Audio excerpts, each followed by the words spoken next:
Sabe aquele biscoitão de polvilho que sempre tem na padaria?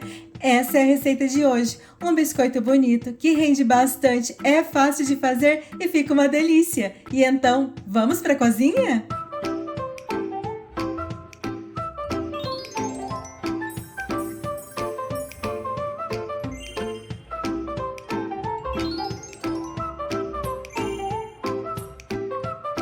Pega aí 3 ovos inteiros, uma xícara de leite que tem que estar em temperatura ambiente, uma xícara de óleo e uma colher de chá de sal. Se você gosta de uma massa mais salgadinha, você pode colocar um pouquinho mais de sal, mas primeiro experimenta para ver se não fica bom assim. Depois de misturar bem esses ingredientes, pega aí 500 gramas de polvilho azedo. Tem que ser o polvilho azedo. 500 gramas é um pacotinho de polvilho, geralmente é vendido assim no supermercado. Mas veja que agora eu coloquei só um pouquinho do polvilho e misturei bem. A primeira parte do polvilho já não aparece mais na massa, coloca mais um pouquinho de polvilho. Fazendo assim, não corre o risco de embolar toda a sua massa e fica muito mais fácil para misturar também. A segunda parte de polvilho já não aparece mais, então pode colocar o restante de polvilho. E agora tem que misturar bem.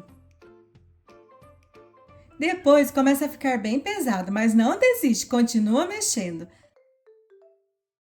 até a massa ficar assim, bem cremosa, bem lisinha e bem bonita. Se você quiser, você pode usar uma batedeira que aguenta massas pesadas para fazer essa parte da receita que dá certo também. Mas é bem rapidinho, com uns 2 minutinhos mexendo aí com a colher, vai dar o ponto da massa e ela vai ficar assim. Veja que é uma massa cremosa e que demora para cair da colher. Então, agora é hora de fazer os biscoitos. Tenho aqui um saco de confeitar e eu estou usando um bico pitanga aberto. Mas se de repente você não tem o saco de confeitar e nem o bico pitanga, não se preocupa com isso. Usa o próprio pacote em que veio o polvilho que dá certo. Uma dica para a massa não cair para fora é girar ali o começo do saco de confeitar. Assim ele fecha a saída da massa e ela não vai cair para fora. E agora não tem segredo, é só colocar a massa dentro do saco de confeitar. O meu saco não é muito grande, ele tem só 20 centímetros, então eu dividi a minha massa em 2 partes. E não esquece de fechar bem seu saco de confeitar, senão quando você apertar, a massa cai toda para fora.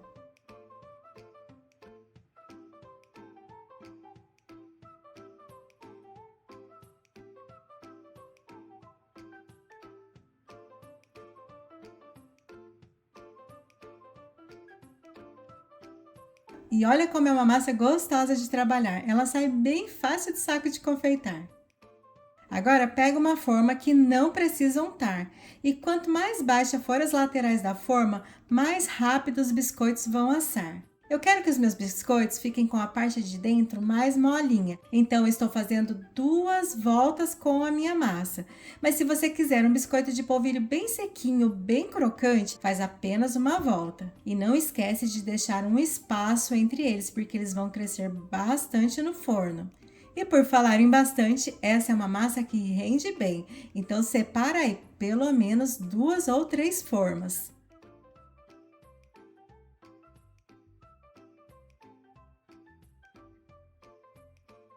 Como sobrou espaço na minha forma, vou fazer 2 biscoitos compridos. Dá certo também. Fiz 2 camadas, porque eu quero que fiquem macios por dentro. Para decorar, eu vou usar açúcar granulado, que é também conhecido como açúcar cristal. Mas é opcional, se você não quiser colocar, não precisa. Mas esse docinho do açúcar com a massa salgada fica uma delícia. O forno está pré-aquecido a 180 graus. Os biscoitos devem assar entre 30 a 35 minutos. Depende muito do seu forno. Depois de 30 minutos, os meus biscoitos ficaram prontos. E se os biscoitos grudarem na forma, é só dar uma batidinha. Eu sei que parece meio agressivo, mas dá certo, pode acreditar. Depois é só tirar da forma, fazer um cafezinho e aproveitar os seus biscoitos. Olha só como eles ficam bem sequinhos por fora e por dentro eles ficam mais macios. Lembrando que isso acontece porque eu fiz 2 voltas. O meu biscoito está grande e alto, mas se você fizer o biscoito mais baixinho, mais fininho, ele vai ficar inteiro crocante. Beijo no coração, fiquem com Deus e até mais!